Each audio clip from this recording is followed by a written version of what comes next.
eccoci alla quinta puntata, ormai sto perdendo il conto di Sardinia Virtual Tour. Come sempre visitiamo i siti che voi stessi avete votato e quindi oggi visitiamo il nuraghe Orolo.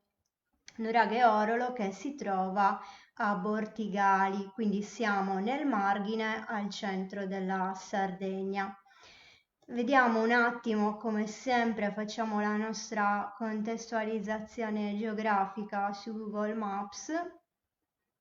Ecco, innanzitutto vediamo che il nuraghe si trova in una posizione abbastanza rilevata, infatti siamo a 785 metri sul livello del mare e per questo il nuraghe è visibile molto da lontano.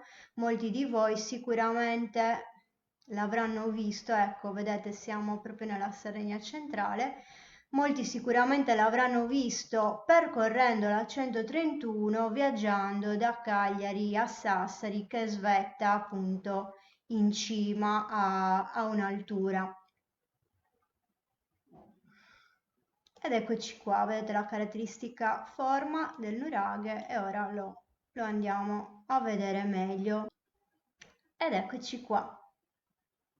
Andiamo a visitare questo nuraghe. Prima di tutto vediamo di che tipo di nuraghe si tratta. Quindi è un nuraghe bilobato ad addizione frontale, si dice, dal punto di vista tipologico. Cosa significa? Significa che è formato, oltre che dalla torre centrale, come potete vedere, svetta un bel po' rispetto ai resti delle altre due torri, quindi è formato da questa torre centrale più un bastione bilobato, quindi con due torri che è stato addizionato alla struttura formata dalla torre centrale. Quindi questo chiaramente ci dice che il nuraghe ovviamente per essere costruito ha seguito ovviamente delle fasi costruttive, quindi come possiamo vedere, come potremo vedere anche tra poco dalle altre immagini, si vede in questo nuraghe molto meglio che in altri proprio lo stacco che c'è tra la torre centrale, che è una struttura praticamente a sé stante, e il bastione bilobato che lì si poggia appunto sopra. Ecco, in realtà, nonostante possano sembrare due strutture ben distinte, proprio l'analisi della tecnica costruttiva ci dice che in realtà è stato costruito praticamente contemporaneamente, quindi sicuramente per costruirlo si è seguito questo ordine, quindi prima la torre centrale e poi il bastione bilobato, però diciamo che è stato fatto in una sequenza abbastanza ravvicinata. Quindi, allo stato attuale delle conoscenze, almeno dall'analisi delle murature, si potrebbe dire che comunque non ci sia mai stata una fase lunga di frequentazione o di vita del nuraghe solo con la torre centrale, ok? Quindi questo diciamo che è abbastanza importante dal punto di vista concettuale. C'è da dire che questo nuraghe, nonostante potete vedere che è conservato molto molto bene, e ora lo vedremo in dettaglio, in questo nuraghe non sono stati fatti mai degli scavi molto approfonditi, è stato fatto un intervento nel 98, quindi insomma ormai sono passati più di 20 anni, ma diciamo che l'intervento si è concentrato più che altro sul consolidamento della struttura, la messa in sicurezza e uno scavo abbastanza parziale che comunque non è andato in profondità e non è diciamo completo e di cui si hanno poche notizie. Andiamo avanti e vediamo quindi come è fatto proprio dal punto di vista planimetrico. Vedete qua abbiamo la torre centrale e il bastione, vedete come è fatto con questa caratteristica forma. Qua non si vede molto bene la freccia del nord, ma praticamente l'ingresso del nuraghe è, è a sud-est. Ok, quindi qua c'è l'ingresso al bastione, c'è questo corridoio, l'ingresso alle due torri laterali, di cui una, quella occidentale, ancora con la Tolos integra, mentre l'altra ha la Tolos svettata, e poi appunto il corridoio prosegue fino ad arrivare al centro della camera. Come potete vedere, la camera è abbastanza articolata, ha tre nicchie ricavate nella muratura, uno schema insomma che si ritrova molto di frequente nei nuraghi, ma anche queste sorte di stippetti che invece sono abbastanza caratteristici, e poi appunto con la scala si saliva al piano di sopra.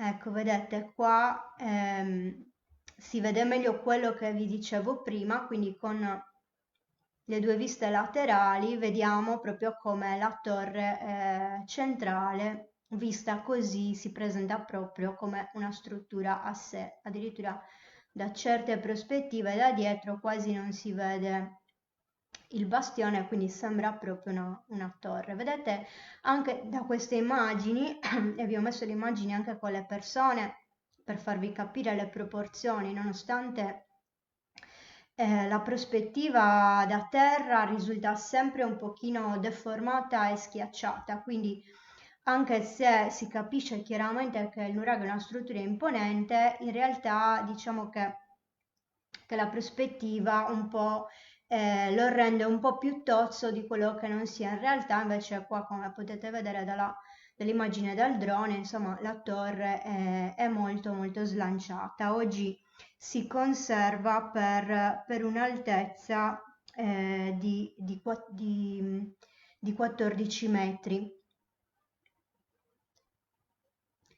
Vi volevo, ora non mi ricordo, ecco, e vediamo come ha fatto il nuraghe all'interno, ma prima di scendere in maggiori dettagli su come è fatto all'interno, vi volevo far vedere anche da Google Maps le diverse viste, perché oggi ho visto che praticamente grazie a questa cosa bellissima possiamo anche quasi entrare dentro. Non è proprio un modello, però innanzitutto possiamo vedere cosa si vede dal nuraghe, quindi vedete proprio il paesaggio e l'ampia vista, insomma, che spazia, e quindi tutto il territorio che era visibile dal nuraghe. E qua, eccolo qui, abbiamo il nostro nuraghe. È la casa bellina che ho scoperto oggi e che è possibile anche entrare dentro. Quindi entriamo un attimo dentro. Ecco, questa è la porta d'ingresso. Quindi siamo in questo momento nel corridoio d'ingresso. Vedete la torre orientale svettata, vedete la luce filtrare, vedete il corridoio d'accesso alla torre che è, non so se si capisce, coperto da lastre sistemate a piatta banda. E qua ecco il corridoio d'accesso all'altra torre, che appunto, avendo la torre ossintata, è completamente buia, e stesso dicasi per la torre centrale. Ecco, questa è la porta proprio della camera del piano terra, la torre centrale, però più di così non riusciamo a entrare, perché chiaramente dentro, essendo tutto buio, non hanno fatto la foto. Però da questa immagine è comunque molto interessante, perché si capiscono varie cose. Innanzitutto vedete come è basso l'architrave, no? Rispetto al livello del piano di calpestio attuale. Questo ovviamente non significa che la porta era così, ma che ovviamente qua c'è un bell'interro da togliere che comunque non è stato scavato, per cui questa non è certamente l'altezza originaria della porta di ingresso. Bene, poi se usciamo possiamo vederlo anche da altre prospettive, poi magari lo vediamo meglio anche con altre foto, però insomma è carino anche vederlo. Visto che è un virtual tour, usiamo i nostri potenti mezzi tecnologici che ci mette a disposizione Google. Ecco qua. Ci giriamo, ecco, e siamo proprio dietro al nuraghe. Ecco, vedete quello che vi stavo dicendo prima. Eccoci qua, bene. Ora proseguiamo. Prima di illustrarvi meglio come è fatto l'interno e anche come è fatto il secondo piano, vedo un attimo se c'è qualche domanda. Allora, Cristina mi chiede quanto poteva essere alta l'entrata. Beh, così diciamo a freddo è un po' difficile dirlo con estrema precisione, ma sicuramente siamo almeno dal metro e 80, ok, ci sono anche ingressi più alti o ingressi più bassi. Abbiamo anche nuraghi che hanno magari un ingresso, insomma, diciamo, però più o meno per una struttura di questa dimensione, di questa imponenza, ecco, è molto difficile che avesse una porta così bassa, ok? Quindi almeno sul 1,80 m, normalmente 2 metri, e mentre adesso, cioè, pure io che sono bassa mi devo abbassare per entrare, quindi capite che c'è un bel po' di terra da togliere. Ecco, vediamo le sezioni. Ora, scusate se ve le ho messe così, ma era perché così vi ho messo una foto un pochino più grande. Dalle sezioni si capisce bene come è fatto il nuraghe all'interno, chiaramente. Immaginatevi, per chi non ha dimestichezza con questo tipo di grafica, immaginatevi che abbiamo preso un coltello e abbiamo tagliato il nostro nuraghe come se fosse una torta, diciamo, in due, e quindi facendo passare le due sezioni per metà, una così e una così, abbiamo le due viste. Ok, quindi questa la vista laterale, vediamo che le camere sembrano perfettamente sovrapposte, ovviamente sono perfettamente sovrapposte in altezza, ma se le guardiamo invece dal lato frontale, anche se poi in realtà siamo sul retro, ma è la stessa cosa, vediamo che in realtà le due tolos sono sfalsate, quindi diciamo che non sono sovrapposte in modo simmetrico, ok? Ma chiaramente l'asse centrale della prima tolos passa qua e vedete che la tolos del primo piano è sfalsata.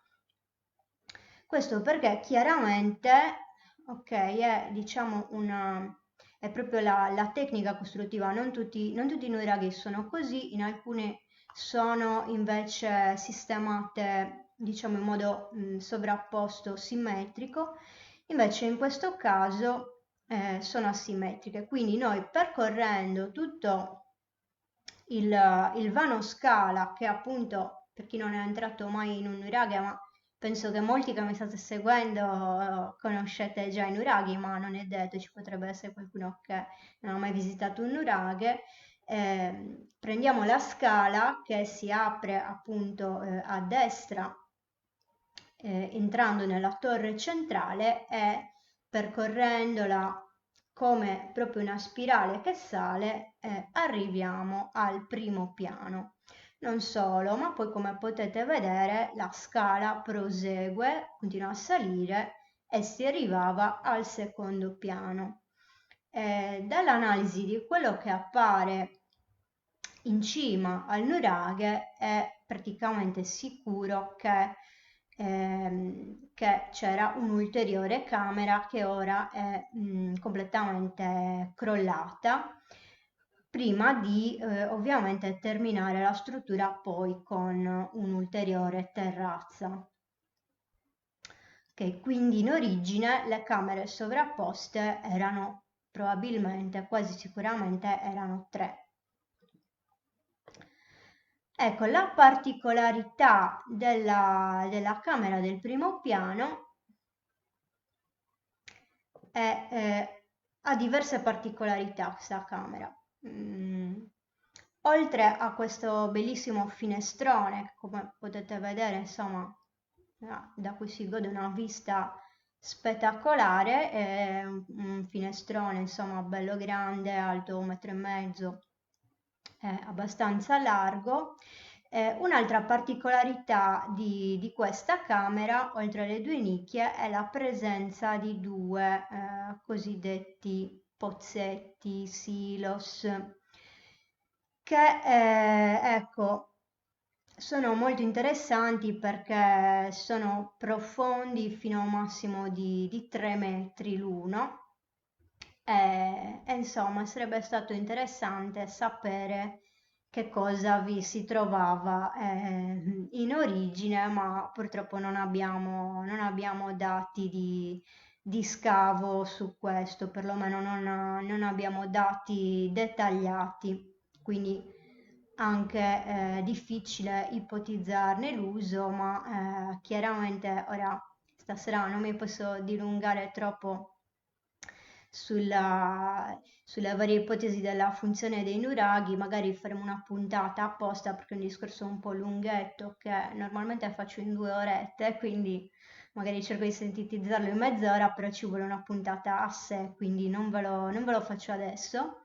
Però ecco, chiaramente possono essere dei depositi di qualunque tipo, ecco, diciamo così. Quindi molto interessante. Non vi ho detto prima che praticamente la camera del piano terra è intera, ma purtroppo mancano gli ultimi blocchi di coronamento della Tolos, per cui oggi come oggi purtroppo nella camera del primo piano vediamo un bel buco praticamente al centro, ma non c'è da preoccuparsi, è bello stabile. E pare da fonti orali, non facciamo nomi, pare che comunque questo danneggiamento sia abbastanza recente, quindi insomma che fino a poco tempo fa, parliamo ovviamente di decenni e non di avantieri, praticamente la Tolos fosse integra. Bene, vediamo se c'è qualche altra domanda.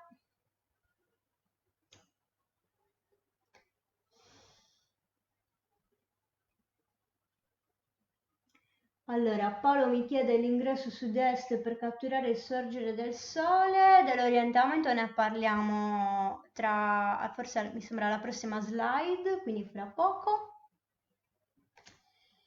Mentre Barbara mi chiede sui reperti non ci sono pubblicazioni dettagliate, però diciamo che almeno qua possiamo un po' generalizzare, normalmente nei nuraghi si ritrova ceramica, ossa di animali, altri tipi di reperti, per esempio in bronzo. Qua diciamo che ecco, questo dato si conosce, i reperti ritrovati sono stati datati in un range cronologico molto ampio, quindi dalla più o meno dal 1500 a.C. al primo secolo del primo millennio, quindi diciamo 1500-900 a.C. Chiaramente è un range di riferimento perché come vi ho detto andrebbero fatti degli scavi più approfonditi e analizzati bene tutti i reperti. Chiaramente in parte sia per gli interventi che sono già stati fatti, sia per scavi clandestini, sia per danneggiamenti vari, sia perché la struttura comunque è sempre rimasta così come la vedete, essendo in un'altura, non ha mai avuto un grande interro come per esempio altri nuraghi, per cui diciamo che essendo così esposto, probabilmente anche le stratigrafie archeologiche già da tanto tempo erano in gran parte comunque sconvolte e danneggiate, ok? Per cui per ricavare dati più precisi, mentre quando abbiamo la fortuna magari di trovare un crollo che ha sigillato delle fasi, quindi dopo il crollo non è stato fatto più niente perché nessuno si è messo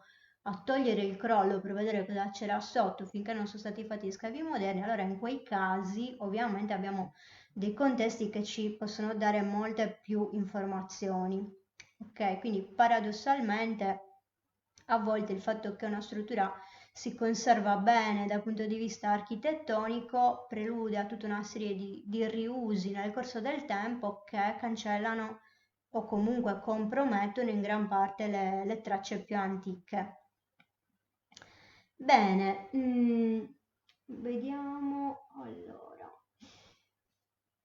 Maria Lucia mi chiede, sono state mai trovate statuette votive nei nuraghi? Sì, in questo non mi risulta, però in altri nuraghi sì, sono stati trovati spesso bronzetti e anche altri oggetti votivi.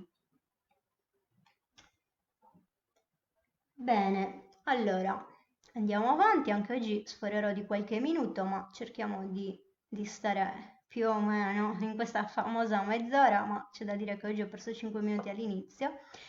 Ecco, parliamo un attimo dell'orientamento del nuraghe Orolo, che come potete vedere è molto interessante perché ci presenta uno schema che si ritrova, uno schema di orientamento che si ritrova in diversi nuraghi trilobati. Non so se qualcuno di voi è venuto all'evento che abbiamo fatto, agli eventi che abbiamo fatto per il solstizio al Nuraghelosa, sicuramente questo concetto gli sarà più chiaro, ma anche qua magari dedicherò una puntata specifica per parlare meglio degli orientamenti dei nuraghi e dei loro significati. In questo caso vediamo appunto che la struttura dell'orolo, così come altri nuraghi, in particolare diversi nuraghi trilobati, è inserita in questi due assi che sono gli assi dei solstizi. Ok, quindi praticamente diciamo che queste due linee tangenti alla struttura si incrociano e sono i due assi solstiziali, quindi che indicano le direzioni dei due solstizi, quindi sia i tramonti che le albe. Ok, non so se vi è tanto chiaro questo concetto, spero di sì.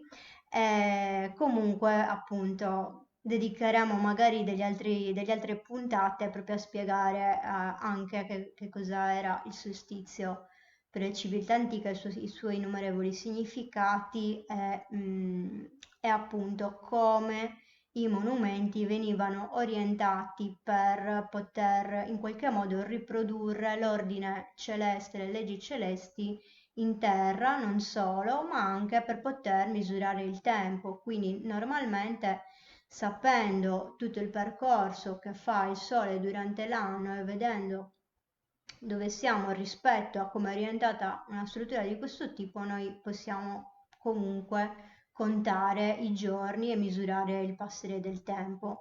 Non da ultimo, ovviamente, la ricorrenza speciale le ricorrenze speciali di queste date che segnavano il cambio di stagione, avevano il loro significato simbolico e religioso e quindi venivano comunque celebrate nelle civiltà antiche e mi piace ricordare che ancora oggi le celebriamo assorbite comunque all'interno anche dei culti moderni come il culto cristiano. Ok, quindi in particolare il Natale è in relazione, anche se qualche giorno dopo, al solstizio d'inverno.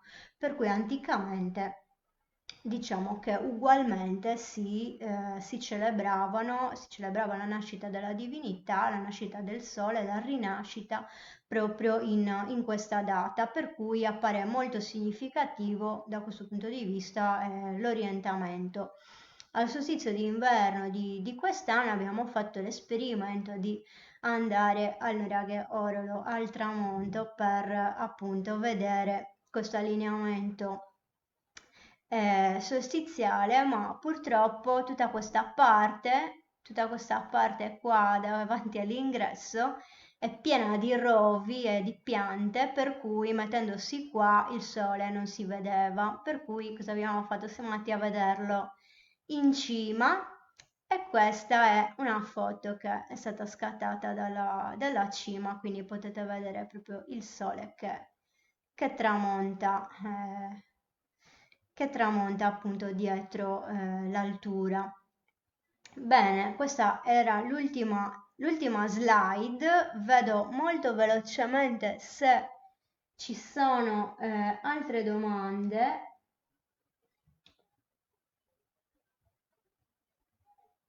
Allora, Paolo mi chiede, si può affermare che una struttura costruttiva di questo genere non nasce come fortezza? Ah, per me, guarda, io ci metto tutte e due le mani sul fuoco, non una, ma diciamo che non sono solo io che lo dico, perché la teoria della fortezza ha perso molti punti ultimamente, quindi sono veramente in pochi che la sostengono. Poi chiaramente si discute su altre cose, ma come vi dicevo sono discorsi un po' lunghetti, per cui li rimandiamo a un'altra volta. Tra l'altro mi sono dimenticata di dirvi che anche se non è stato scavato praticamente niente, comunque tutto intorno alla struttura chiaramente c'erano anche altre cose, infatti la struttura comunque è circondata anche da un antemurale che comprende un'area abbastanza vasta, stimata in circa 2600 metri quadri, quindi comunque è circondato da una muratura. Poi per quanto riguarda funzioni difensiva degli antemurali, ecco, secondo me gli antemurali non avevano una funzione difensiva, ma vi ripeto, magari ne parliamo un'altra volta perché ci sarebbe un pochino da approfondire perché chiaramente se faccio un'affermazione così poi vi devo anche spiegare come ci si arriva a questa conclusione, perché comunque ci può anche essere un disaccordo, ok, nell'interpretazione di queste strutture. Guarda un attimo se c'è qualche altra domanda molto veloce, perché anche oggi abbiamo superato la mezz'ora. Allora, sì, allora, Francesco mi dice che aveva il rigonfiamento molto preoccupante, in realtà il rigonfiamento un po' c'è ancora, però comunque gli interventi sono stati fatti di consolidamento, ma in realtà essendo passati più di 20 anni necessiterebbe anche di nuovi interventi, oltre che comunque di tutta una pulitura e uno scavo dell'area, anche dell'area circostante. Appunto, Sergio precisa che il rigonfiamento si è creato dopo che appunto è stata sradicata questa edera che ricopriva tutto il muro e che quindi stava mettendo radici e avrebbe portato sicuramente a danni ancora peggiori. Quindi chiaramente essendo dopo che si è tolta la pianta è rimasto comunque questo rigonfiamento che comunque andrebbe anche ulteriormente consolidato, perché poi con l'andare del tempo si vedono anche i risultati degli interventi di restauri e di consolidamento e spesso c'è comunque anche da reintervenire. Bene, quindi io chiuderei qua. Vi ringrazio per l'attenzione, ci vediamo sabato 11 aprile con la prossima diretta. E niente, speriamo, adesso non sappiamo quando ci faranno uscire, ma quando ci faranno uscire riprenderemo anche le nostre escursioni, per cui per cui potremo andare finalmente di nuovo a visitare dal sito, dal vivo, scusate, questi monumenti, perché chiaramente, come sapete, dal vivo è tutta un'altra cosa, quindi insomma, ora ci stiamo tenendo caldi per le prossime escursioni e speriamo di non dover aspettare troppo. Quindi vi saluto, buona quarantena, e ci vediamo sabato. Ciao a tutti, buona serata. Ciao.